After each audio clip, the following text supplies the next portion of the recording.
Bonjour à toutes et à tous. Cette semaine, je reçois comme invité marketing Rodolphe Pachot, directeur marketing et digital chez Generali France. Bonjour Rodolphe.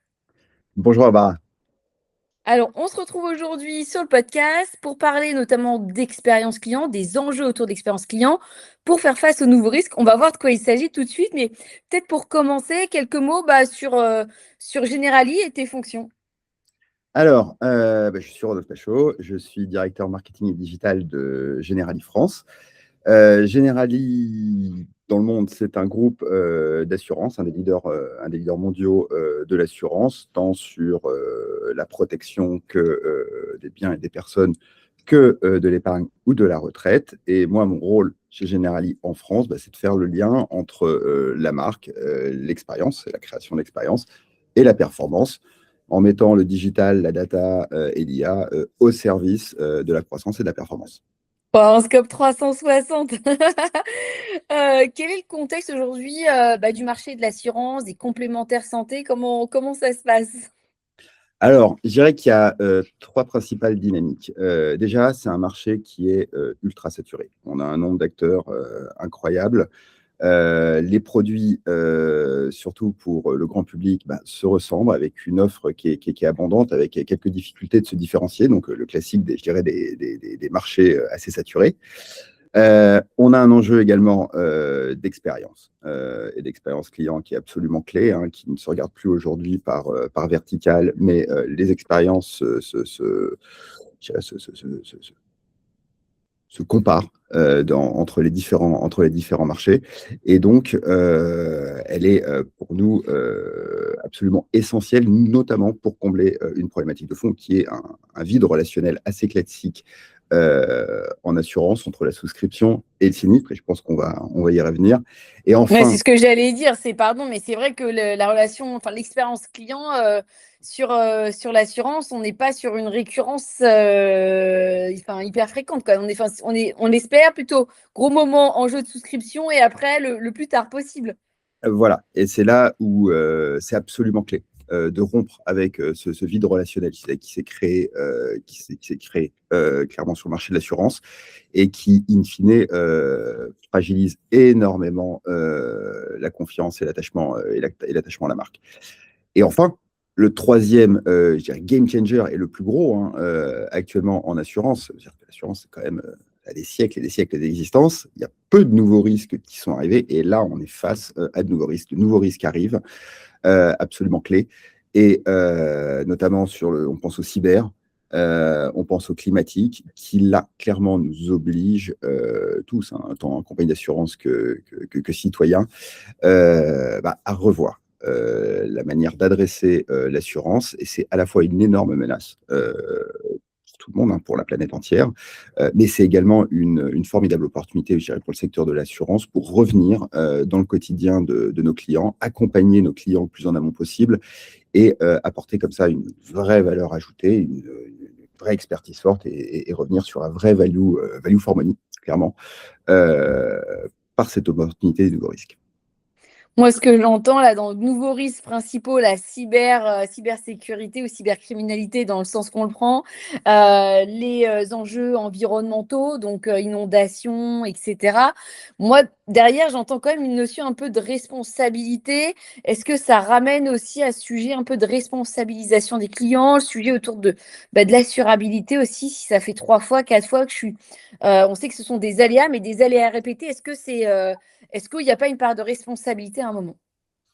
Alors, totalement. C'est-à-dire que l'assurance, à la base, ça sert à se prémunir contre des aléas. Quand les aléas deviennent des certitudes, des quasi-certitudes, je dirais que le modèle de l'assurance traditionnelle qui repose sur la mutualisation et quasiment uniquement sur de l'indemnisation a posteriori doit être revu. C'est-à-dire que l'assureur demain, même aujourd'hui, hein, ça commence d'aujourd'hui, n'est plus là, je dirais, pour réparer, pas que, du moins, on va toujours conserver notre mission d'assureur, mais vraiment de préparer les clients le plus en amont possible. Et donc, c'est un vrai enjeu d'accompagnement. Clairement, le cyber, les risques cyber et les risques climatiques sont vraiment comme je l'évoquais avant, mais vraiment les game changers. parce qu'il va falloir qu'on accompagne les clients à prendre conscience, à maturer, sortir de la notion classique du non, non, mais ça arrive qu'aux autres, jusqu'à ce qu'on soit, je dirais, victime d'une cyberattaque, victime d'un sinistre climatique. Au final, on a des événements qui sont de plus en plus fréquents, de plus en plus intenses, et donc il va falloir qu'on aille engager nos clients, sortir certains du déni, parce que certains sont encore dans le déni, mais une bonne partie, et donc de pouvoir les accompagner. Et ça, en fait, ça a passé par une étape de sensibilisation absolument clé, préalable, et une fois que la sensibilisation, l'éveil a été réalisé, de passer dans une phase d'accompagnement, dans des mesures de remédiation, de prévention, jusqu'à aller accompagner nos clients à s'équiper, tout ça grâce à un accompagnement, in fine, ultra personnalisé. Et donc, tout ça en revenant dans le quotidien de nos clients. Et donc, on commence à voir poindre, je dirais, des opportunités de revenir dans le quotidien avec de la valeur ajoutée et combler ce vide relationnel. Ouais, ça change complètement en tout cas, ça change en partie le rôle de l'assureur, ne plus être là que quand le dommage est là, mais bien en amont sur ce volet prévention, sensibilisation, information, conseil. Exactement. Alors, euh, je suis désolé pour la réponse de Normand, mais oui et non. C'est un nouveau rôle. C'est-à-dire que ce rôle de préventeur, d'accompagnement des clients était déjà dans les missions, bien évidemment, de l'assurance, et on l'a vu, de l'assureur, et on le voit bien sur les risques des professionnels et des entreprises, notamment l'accompagnement sur la prévention incendie, etc., sont des accompagnements et de prévention qui étaient menés et qui sont vraiment dans le cœur d'expertise. Mais là où ça se transforme réellement, c'est notamment sur le client particulier, monsieur tout le monde, le grand public, où là, on a profondément un changement avec un besoin d'aller réellement accompagner le client dans la durée, déjà en l'aidant à comprendre son exposition, à comprendre sa vulnérabilité face à ces nouveaux risques, pour lui permettre d'adopter d'une part les bons réflexes, et d'autre part de pouvoir agir très concrètement. Et c'est là, c'est dans ces moments-là, au final, où la relation humaine via les conseillers, les agents, prend toute sa valeur. Et l'expertise est absolument clé pour nous, in fine, pour qu'on passe d'une prise de conscience à une prise d'action efficace. Ouais, moi j'entends expertise et humain, donc là on est vraiment sur la valeur ajoutée de l'humain, du conseil. C'est-à-dire vous devenez quelque part un partenaire, non, de protection, c'est ça, Rodolphe? Exactement. Alors, c'est pas pour rien que notre mantra, c'est être un lifetime partner pour les clients. C'est ça. C'est s'installer en fait dans la durée, être un partenaire je n'aime pas trop le terme protection, mais c'est ça. C'est de protection et de sérénité, je dirais, pour les clients. Et nous, l'ambition de Generali, c'est de devenir la référence réellement de la prévention auprès de mes clients. Donc, typiquement, si je le rentre un peu plus dans le concret, Ouais, comment ça se matérialise? nous, comme je le disais précédemment, on a un enjeu très très fort à les sensibiliser, éveiller. C'est une approche assez pédagogique. Et pour ça, il faut rendre des choses absolument concrètes.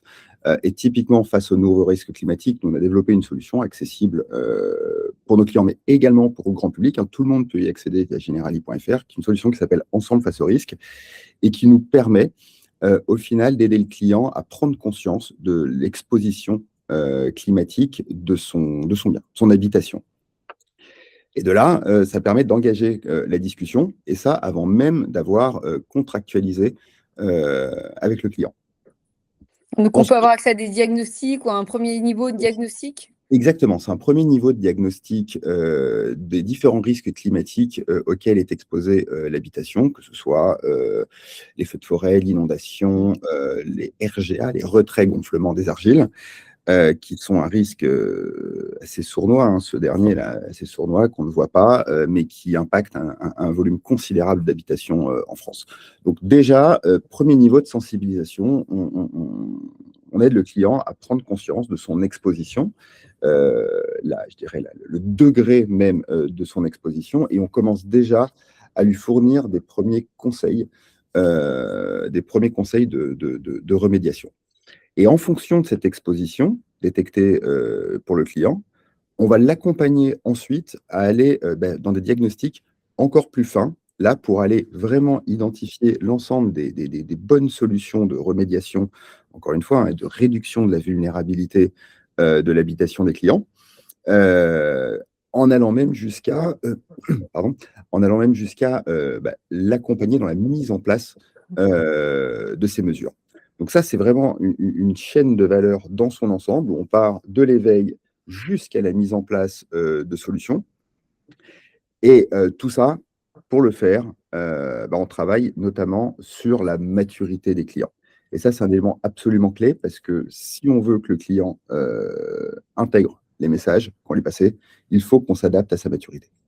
Ouais, c'est ce que tu disais, tout le monde, il y a encore beaucoup de déni. Et puis, c'est pas évident, je trouve, tu vois, par rapport à la masse d'informations qu'on reçoit, typiquement les newsletters ou des choses comme ça. Oh, tu vois, si c'est tu vois, une newsletter d'infos de mon assureur, j'ai pas le temps, tu vois. Donc, c'est pas évident, je trouve, en termes de captation de l'intérêt, de dire non, ok, là, il y a des sujets et on est là pour vous accompagner. Est-ce que ce positionnement que vous avez, justement, d'être un peu partenaire comme ça sur le quotidien, est-ce que c'est un positionnement qui est, aujourd'hui, tous les assureurs prennent le même chemin ou vous, c'est assez différenciant et en quoi? Alors, très, très, très, très intéressant. Ce qui évoque, c'est que effectivement,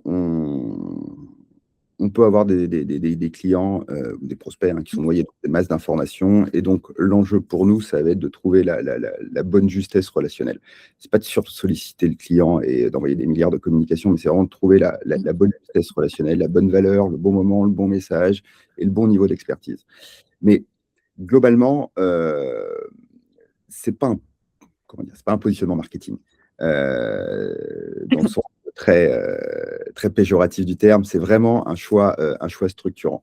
Parce que vouloir accompagner ses clients, vouloir être la référence de la prévention, c'est pas quelque chose qui se décrète. In fine, c'est quelque chose qui doit s'ancrer.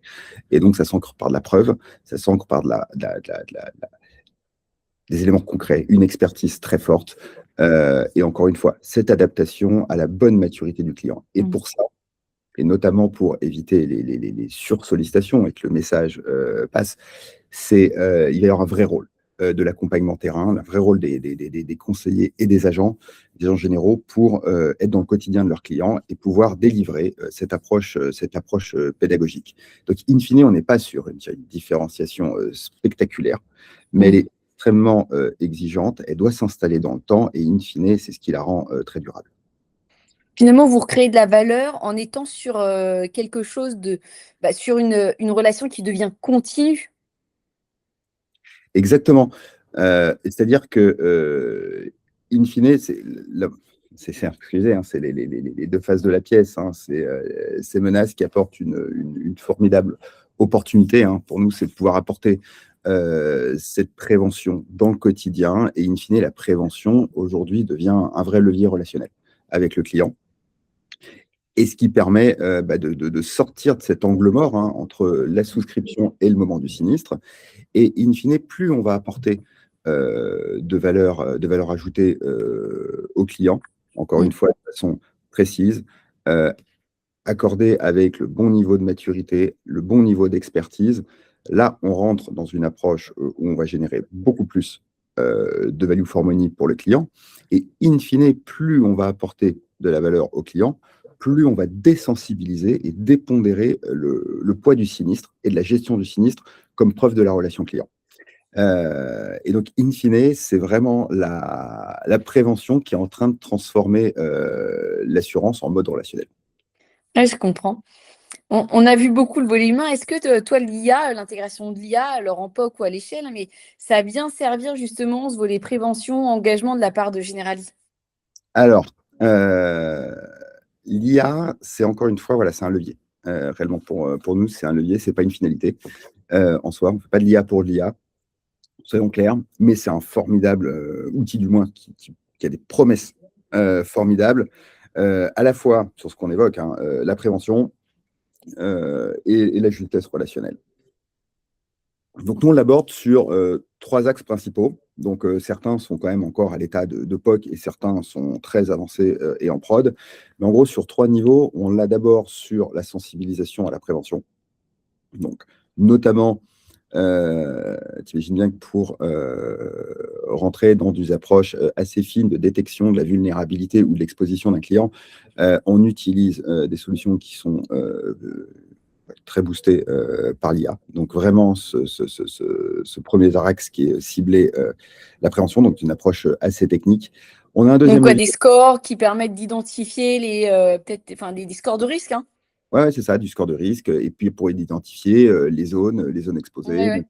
Et donc, qui doivent combiner énormément de données et de données alors, en fonction des types de risques, hein, mais si on le regarde d'un point de vue climatique, tu imagines toutes les données météorologiques, géographiques, etc., qui doivent être accumulées, plus tous les calculs de prévision, sachant qu'on est dans un environnement où voilà, la fréquence et l'intensité des risques s'accélèrent à une vitesse absolument dingue.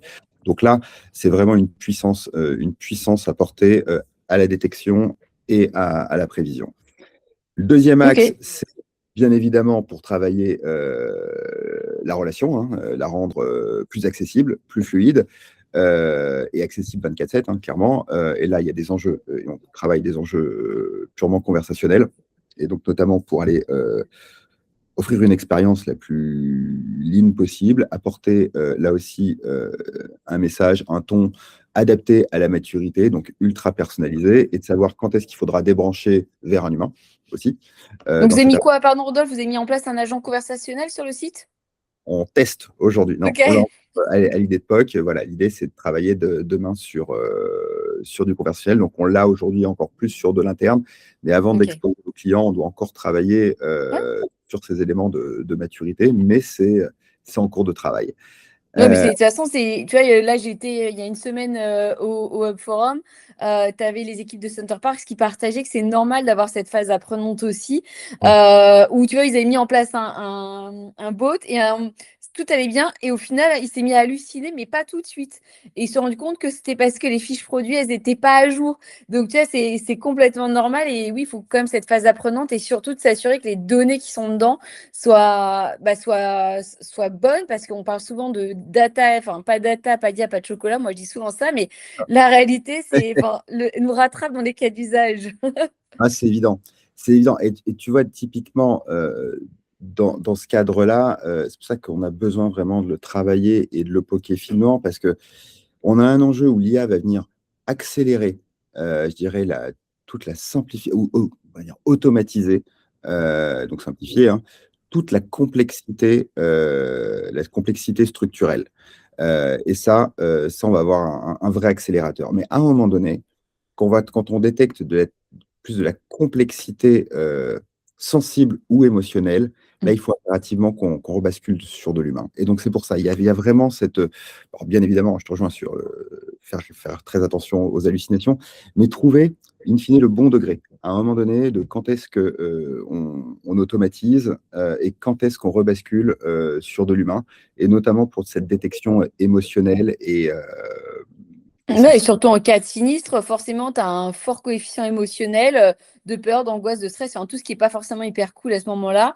Est-ce que c'est pertinent d'y mettre de l'IA tout de suite, sur tout ou partie, ou au moins pour aiguiller peut-être correctement, mais rapidement basculer effectivement sur de l'humain parce que tu es déjà haut émotionnellement. Donc, si tu crées de Exactement. l'insatisfaction, bon, là, tu exploses.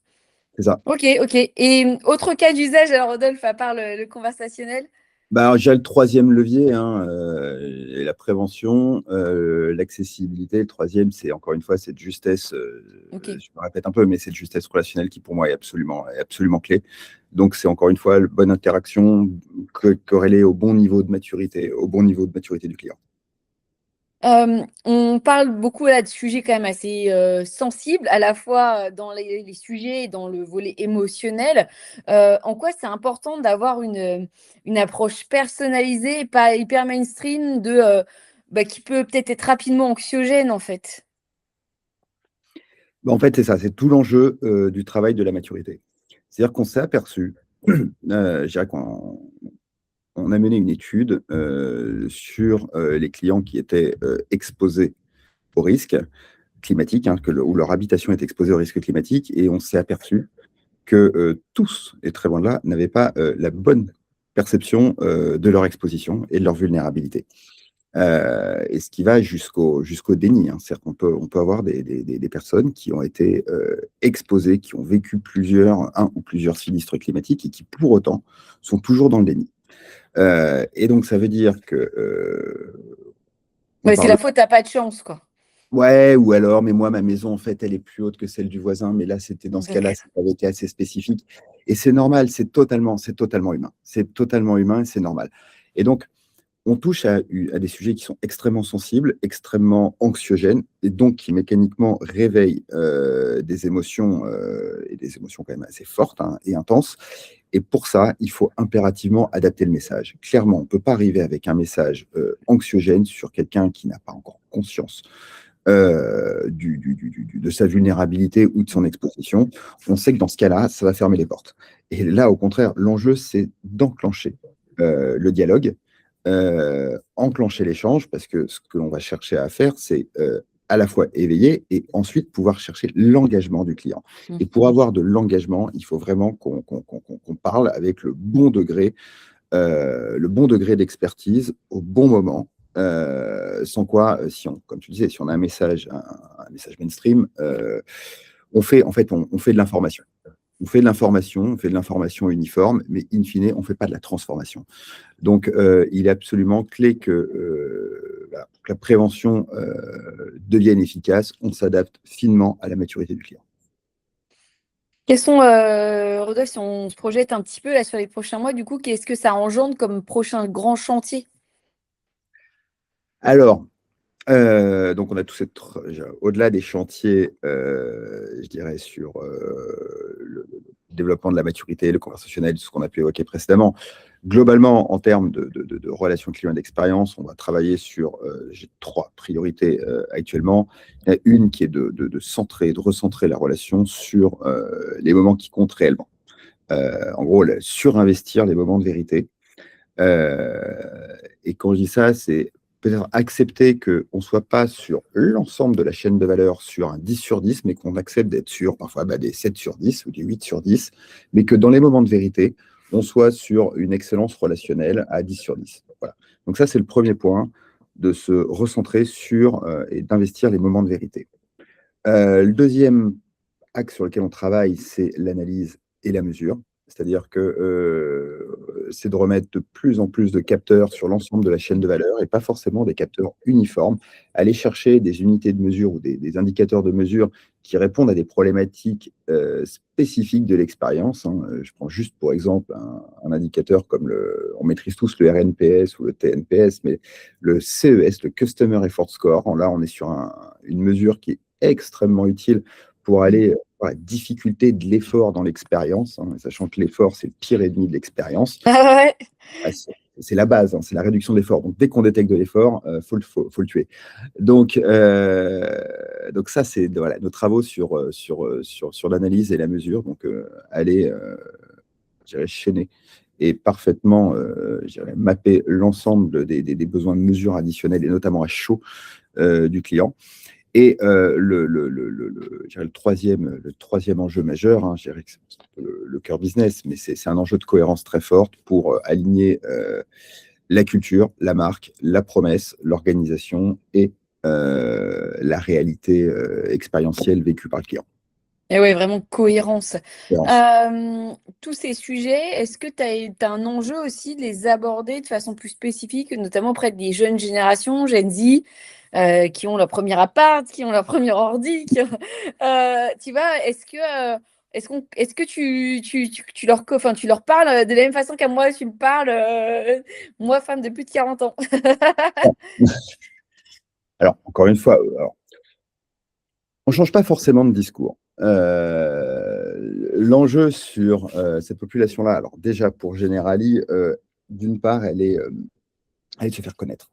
On a un léger déficit de notoriété, cette population-là. Premier enjeu, c'est de se faire connaître. Et donc, faut qu'on aille à sa rencontre. Il ne faut pas espérer non plus que naturellement, nouvelle génération viennent directement vers les assureurs.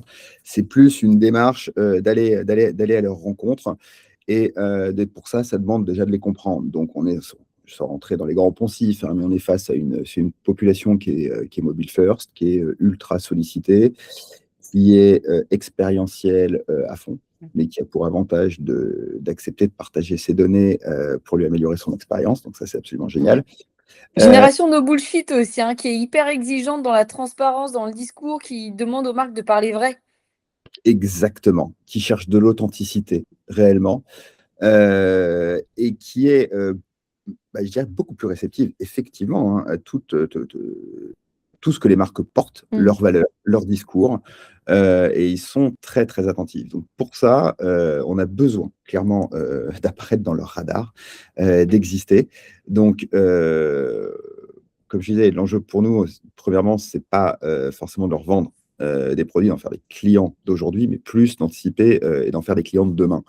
On a besoin de se faire connaître et donc, face à ces codes et ces usages, ces habitudes, il faut qu'on aille à leur rencontre. Et pour ça, c'est bien évidemment investir le social, les réseaux sociaux, parce que on est face à une population qui est équipée de mémoire à plus de 70% d'adblockers. Donc, on ne peut plus passer par de la pub, on va dire, plutôt traditionnelle. Hein. Ils ne regardent plus la télé ou très peu et ils ont des adblockers. Donc, enjeu d'aller sur le social. Ça correspond au code parce que, comme tu l'évoquais, hein, une vraie tente et des discours de marque. Donc, il y a un vrai enjeu à aller les engager très tôt. Donc, on est quand même sur des mécaniques propres à cette génération-là. Et derrière, c'est d'aller réussir à matérialiser la marque. Parce que notre problématique en assurance, c'est que, on a une promesse initialement. Mis à part dans le betting, hein, les paris, et encore, tu as un résultat le soir même, ou le lendemain, voire une semaine plus tard au max. Nous, tu as une preuve, si on se concentre sur le tennis, dans 10 ans. Hein. Donc, C'est marrant ton parallèle. C'est vrai que tu mises sur une assurance et puis tu verras bien, quoi. c'est ça. Et donc, on a besoin de matérialiser ça, on a besoin de le rendre tangible, on a besoin de faire vivre de l'expérience quand même pour créer de l'engagement, pour créer de l'adhérence, pour créer de l'agrément. Ouais, pour matérialiser aussi ta promesse. Exactement. Et c'est pour ça que on emprunte des territoires, ce que nous on appelle les territoires affinitaires, hein, pour aller travailler l'engagement sur la base d'affinités, donc le sport, le climat et la musique. Et typiquement, c'est pour ça qu'on s'est engagé auprès de Rock en Scène et demain de Wheel of Green.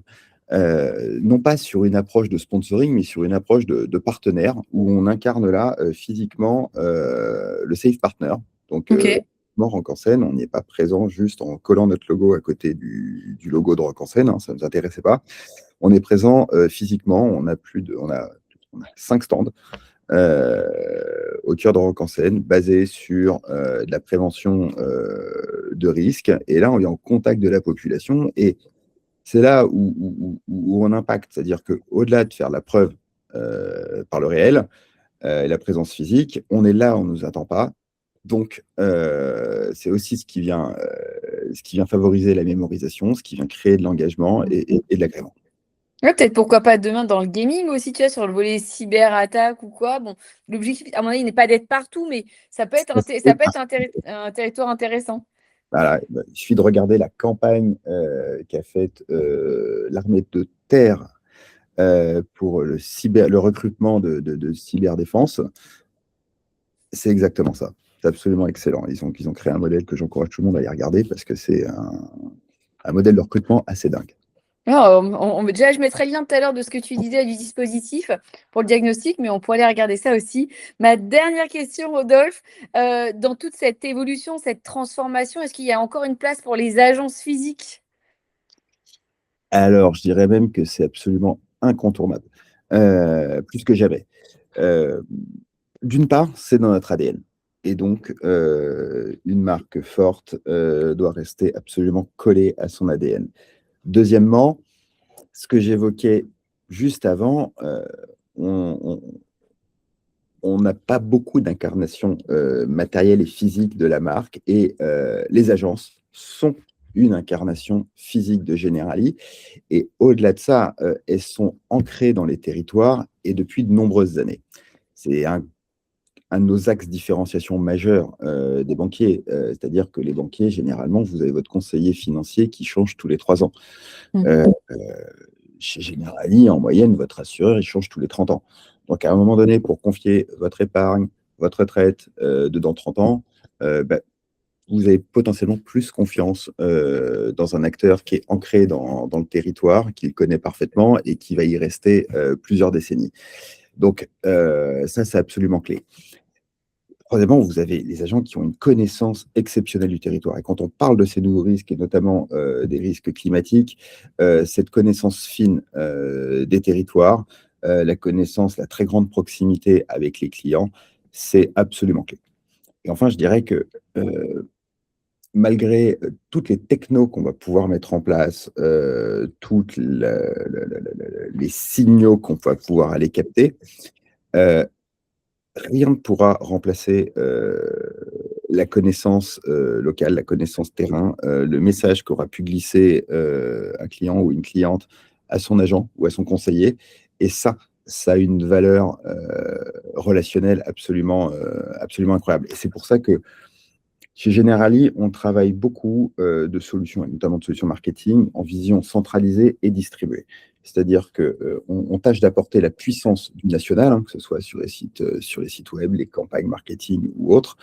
On apporte la puissance nationale et on laisse au local une certaine autonomie, un toucher de balle pour pouvoir aller chercher ce petit centimètre de performance et de différenciation.